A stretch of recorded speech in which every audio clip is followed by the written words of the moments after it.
سلام كبراتن كبرانن ناي زيتوب channel تخاتلتي كمتصنحو نزوان زبلكو حبريتا حيزلكم قريبا لخو سامودات حبيركم نصنحو بركز زبل حبريتاتات نابيتو مستعانو اقديم ملكت ويدما نوتيفيكيشن خبصحكم زيناتات بوان نختكاتلون نزيتوب channel سبسكرايب بمغبار ناي دول ملكت متوقع يترسعو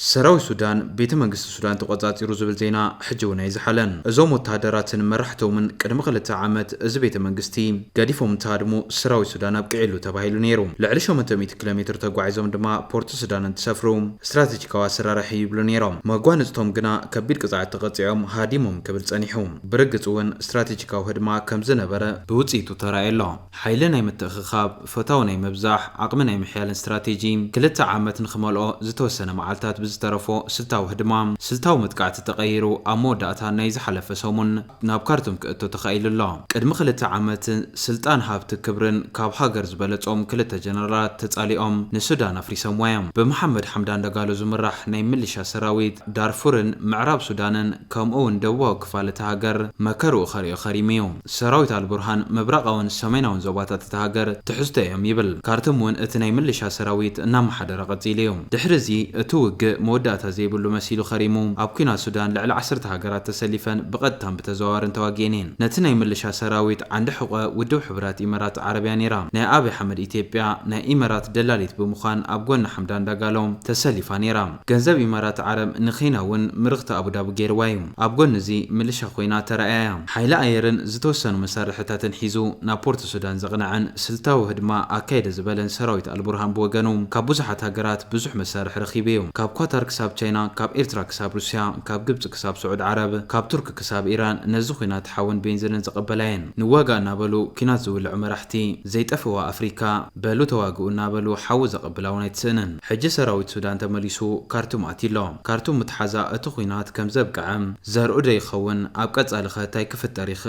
برق سراويت داقالو كابوان ختما كارتوم تباري رديو سراويت البرهان عوتن خركبن حميتن خسعارن زقبر مخنيات يوم جنرال حمته ابي اتيوم ابزنه وكلنا خنات وشتي نحمته يمان نصقا من ايدو خوينا زصنحت امارات عرب زفسستون زحفستون هفتي نتملشا سراويت ابكارتهم من العلك لتعامت كصنح يخالون بسودان زوردا سعرات نمنغست 4 كيلو خن تعان تمرتي هلوام ويدما كابز زمهارو نغير لنيلو كنصغو يخون ابوشت هاجرو زكايدو زلو خنات ابغروا بتهاجر نخكايدو بمحمد بن زايد تزاز توهابو ابي حمد مسير تراخونات نمخفات ابو دابي متامامانيت كجبر يخلدهم بقصالي اب سودان استفتر خونتات اب لعل ايثيوبيا زحدرو صلوا تعينت بتصحيت كلو يخل اب سودان سراويت لوز بحال حيلتات مكلخال تግራይ مسارح خوناتن ركب وصان مكياد موص زناديو زلو فانون اونغن منግስት ብልጽግና ንሕሜተይ እናደገፈ በመخرامو ምክንያት مسال برهان زفتر قرحنتي كسعبول زخل طاطا انتي كخون يخل كمنا 19 سبعاتاتن سوساستاتن سودان ايثيوبيا عطقات حيلتات بوليتيكانياتاتن معقوب رختكون تخل زبل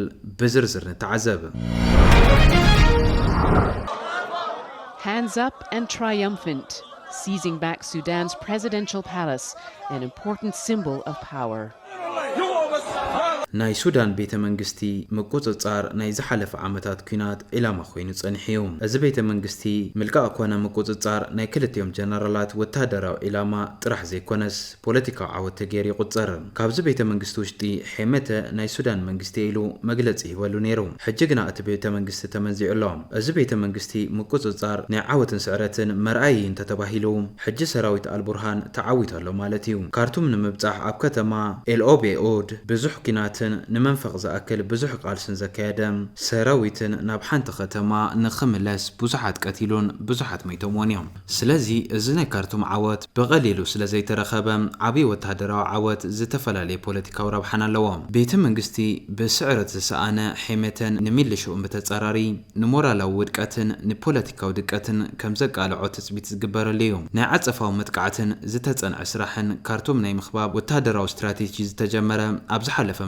መስከረም መወዳእታ ሰሙን እዮም ቅድሚ 2 ዓመት ኣፖርት ሱዳን ዝዓረደ ናብ ቀይሕ ባሕሪ ተጸጊዑ ዝኸረመ ሰራዊት አልቡርሃን ወታደራዊ ሙድላዋት ንምክያድ ዝኽእሎ ግዜ ረኺቡ እዮም ዝሓዞ ስትራቴጂካዊ ቦታ ፈተውቱን ንምትእኽኻብ ኣኺልዎ እዮም በዚ ምኽንያት እውን ናይ ኢራን ድራን ንምርካብ ኣኺልዎ እዮም ታንክታትን ካልኦት ናይ ሜካናይዝድ መሳርሒታትን ካብ ሩስያ ብመንገኝነት ኳታር ተገዚኢሉ እዮም ካብ ቻይና ናይ ውግእ ረፈር ተምጽኡ እዮም ናይቲ ናይ ምልሻ ሰራዊት ሓጢያትን ጥፍኣትን ንምቅላዕን ከም በዓል ኣሜሪካ ብዝኣመሰለ ሃገራት እገዳ ንኽግበረሉ ዝኽእል ስራሕቲ ተሰሪሒሉ እዮም ውድብ ሕቡራት ኢማራት ዓረብ ብሒመት ኣቢላ እተካየዶ ጆኖሳይድን ገበን ኩናትን ዓለም ንኽፈልጦ ንምግባር ዝኸለ ዓቕሚ ኣተኣኻኺብሉ እዮም ከምዚ ዝኣመሰሉ ስራሕቲ ድሕሪ ምክያዱ ኣብ መወዳእታ ዝሓለፈ ሰሙን ካርቱም ከኣቱ ኽኢሉ እዮም ኣብዚ ዝለዓል ሕቶ እዚ ናይ መወዳእታ መፈለምታ ዲወይስ ናይ ተቐውስዕ እንክሊል ቀጻሊ መድረኽ ዝብል እዮም ጅሃድ ማሽሙን ዝተባሃሉ ሱዳናዊ ተንተኒ ፖለቲካ ንዛኣናዶል እንተዛረቡ ካርቱም ደጊምካ ምቁፅጻር ዝህልዎ ትርጉም ፖለቲካዊ ምዃኑ ብምሕባር እቲ ሰራዊት ናብ ዋና እቲ ከተማ እንትቃረብ ወተሃደራዊ ትሕሜት ሓደ መኮንናትን ስዕረቶም ዘይተርፍ ምዃኑ ብምዕዛብ ናብ ሰራዊት አልቡርሃን ከምዚ ተጸንበሩ ይገልጹ ኢንተርናሽናል ክራይሲስ ግሩፕ ሓላፊ ቀርኒ ኣፍሪካ ኦላም ቡሴል ድማ እዚ ካብ ፖርት ሱዳን ዝተበገሰን ካርቱም ዝበጽሕን ወተሃደራዊ መጥቃዕቲ ፈላማይን ዝረብሕን ወተሃደራዊ ዒላማይ ብምባል ክልቲኦም ጀነራላት ዝተጻልኡ እዚ ቤተ መንግስቲ ብላዕለዋይነት መን የመሓድሮ ብዝብል ምኽንያት ከም ዝነበረ ብምዝኽኻር እዚ ፕሬዚዳንታዊ ማእኸል ምምንዛዕ ረብሕኡ ዝዓበየ ይብሉ ስለዚ እውን ሕሜተ ከም ዝተሰዓረን ሰራዊት ሱዳን ከም ዝሰዓረን ዘረድእ ይበሃል እዮም essentially looks on the cusp of losing Khartoum. That's obviously a huge deal because this is a war palace, so it's almost impossible for the RSF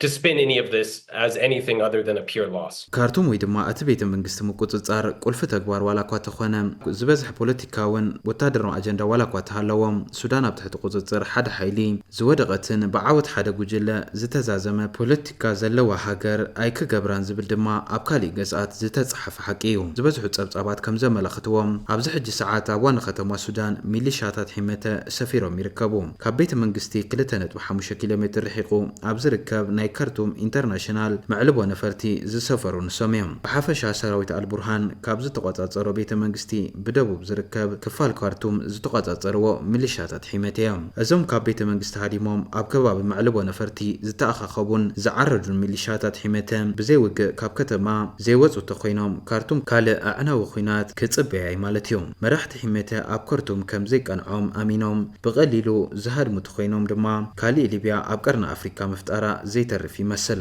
ውድብ ሕቡራት ኢማራት ዓረብ ሞዴል ዝኾነት ሊብያ ኣብዛ ኣፍሪካዊት ዓረባዊት ሃገር ክፍጠር ይኽእል እዩ ሊብያ ድሕሪ ውድቀት ጋዳፊ ኣብ ወጥሪ ምስ ኣተወት ክልተ ፓርላማ ክልተ መንግስቲ ክልተ መራሕቲ ዘለዋ ሓንቲ ሃገር ኮይና እያ ኣብ ምዕራባዊ ክፋል እታ ሃገር ዝቕመጥን ብውድብ ሕቡራት ሃገራት ኣፍልጦ ዝተዋሃቦን መንግስቲ ትሪፖሊ በቲ ሓደ ወገን ኣሎ በቲ ካሊእ ወገን ድማ ናይ ሕቡራት ኢማራት ዓረብ ሸርሐኛን ከፋፋልን ፖሊሲ ዝድግፍ ናይ ጀነራል ካልፋ ሃፍታር መንግስቲ ብምብራቕ ይርከብ ኣዲኡን ኣቦን ኢማራት ዝገበረ ሰራዊት ሕመተም ካብ ካርቱም ተሳዒሩ ዋላ እኳ ተወፀ ሕጂ እውን ኣብ ምዕራባዊ ክፋል እቲ ሃገር ሙሉእ ቁፅፅር ኣለዎ ደቡባዊ ክፋል እቲ ሃገር ኣብ ትሕቲ ቁፅፅር እዚ ሰራዊት እዩ ዝርከብ ስትራቴጂካዊት ከተማ አልማሊህ ሓዊሱ ብሓፈሻ ስፍሓታ ፈረንሳ ተኣክልያ ዝበሃለላ ዳርፉር ናይ ዝምልሻ ትሕዝተየን ዝኸረመሉ ሰሜናዊ ምብራቕ ክፋል ሱዳን ሕጂ ሒዝዎ ዘሎ ኣብዝሓ ክፋል ካርቱምን ምብራቓዊ ግዝኣትን እቲ ሃገር ድማ ሰራዊት አልቡርሃን ተቆጻጺርዎ እዩ ስለዚ ኣብ ቀጻሊ ሱዳን ከም ሊብያ ክልተ መንግስቲ ዘለዋ ሃገር ክትከውን ትኽእል እያ ዝብል ግምት ካብዚ ኣሰላልፋ ዝብገስ እዩ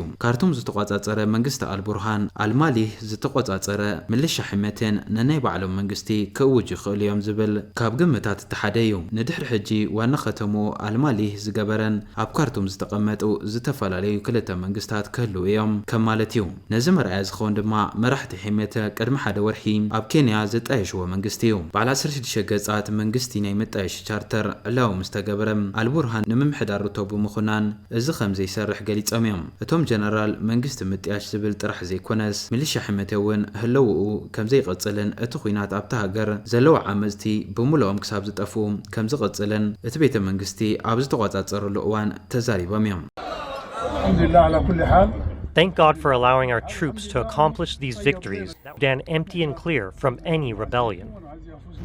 እቶም ጀነራል በቀጸል ዝካየድ ፓርላማዊ ድርድርን ዘተን ምንም ዓይነት አንፈታ ያቀመጡን ውግእ ክቅጽል ዝብል ግና አስሚሮም ልዮም ስለዚ ኃይልታት ሒመተ ትሕዝቶዮም ካብ ዝበሎም ቦታታት ሂሳብ ቻድን ሊብያን ዝበጽሑ መስመራት ሒዙ ብኢመራት ተደጊፉ ክቅጽል ልክዕ ከም ጀነራል ሃፍታር መንግስቲ ብምባል ክእውጅን ይኽእል እዩ እዝን ትግበር ድማ ካብ ኢመራት ብተወሳኺ ካብ ቻድ እውን ድጋፍ ክረክብ ይኽእል እዩ ሒመት ዝዋጋእሉ መሳርሒታት ንዕጡቃት ዝቀርበሎም ሎጂስቲክን ብምጓዓዝ እቶም ዕጡቃት ዝሕከሙሉ ሆስፒታላት ብምጥያሽን ብኻልኦት መንገድታትን ክደግፍ ዝጸንሐም መንግስቲ ኢንድሪስ ዲቢ ንህላው ክብል ቅድሚ ሕጂ ካብ ዝነበሮ ብጽሒት ብዝለዓለ ደረጃ ክሳተፍ ይኽእል ዝብል እማመታት ኣለው እዝን ክኸውን ከም ዘይፈቅድ ዝሓበረ ሰራዊት ሱዳን ብተጻራሪ እቲ ኩናት ናብ ደቡብን ምዕራብን ሱዳን ኣስፊሑ ክቅጽል ከም ዝኽእል ዝግምቱ ሰባት አልቡርሃን ሙሉእ ብሙሉእ ላዕለዋይነቶም ተዘይረጋጊጾም ዕጡቃት ሚሊሻ እድኒ ኽቡተ ዘይገይሮምን ንፖለቲካዊ ድርድር ድልዋ ኣይኮኑን ይብሉ 14 ሚሊዮን ህዝቢ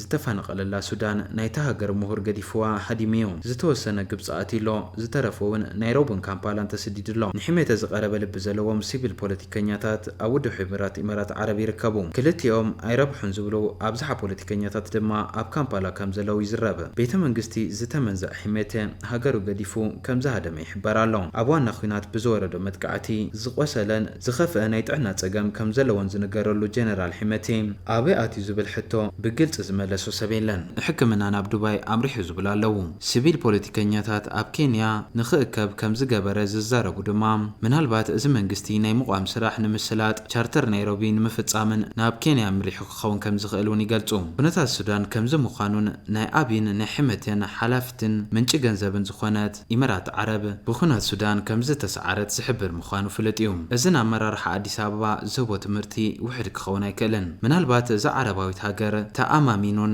ናታ አጀንዳን ከፈጽም ብምባል ኣብ ልዕሊ ኤርትራ ኮነ ካሊእ ጎረቤት ሃገር ብምኽንያት ኣፍደገ ባሕሪ ኩናት ተኸፊቱ ከም ዘይዋጽኦ ክዕዘብ ኣለዎ ዝብል እቲ ሓደ እንትኸውን ኣብዚ ሕጂ እዋን ኢማራት ዓረብ ብዝገጥማ ዘሎ ጽልዋ ምኽንያት ኣብ ቀርኒ ኣፍሪካ ዘለዋ ምትእትታው ደው ንኽተብል ተተገዲዳ ብልጽግና ኣብ ሜዳ ገዲፋቶ ክትጠፍእ ትኽእል እያ ዝብል እቲ ካልኣይ እዩ መንግስቲ ኤርትራ ንኣልቡርሃን ምድጋፉ ከም ውዕለት ክሕዞ ስለ ዝኽእል ድማ ኣብ ቀጻሊ ብልጽግና ናብ ቀይሕ ባሕሪ ኣንፈቱ ኩናት ተኸፊቱ ካሊእ ናይ ኩናት ግንባር ካብ ኣንፈት ምዕራብ ክጽበዩ ይኽእል እዩ ካብዚ ብተወሳኺ ናይ ኢማራት ደላሊ ብምዃን መሻርክቲ ሕመተ ብምዃኑ ምኽንያት ብሓይልታት አልቡርሃን ስልኒ ዝተነኸሶ ምምሕዳር ብልጽግና ካርቱም ናይ ተቃውምቲ መእከቢት ክገብራ ይኽእል ዝብል ካልእ ግምት እዩ ካብዚ ብተወሳኺ ኣብ ሱዳን ዘለዉ ሓይልታት ትግራይን ፋኖን ኦነግን ቦታታት ክኽፈተሎም ይኽእል እዩ እምበር ገስቷ ተኸታተልቲ ነዚ እዋን ዘደለኽዎ ሓበሬታ ዝመስል ነይሩ ብኻሊእ ዜና እስከ ንረኸብ ሰላም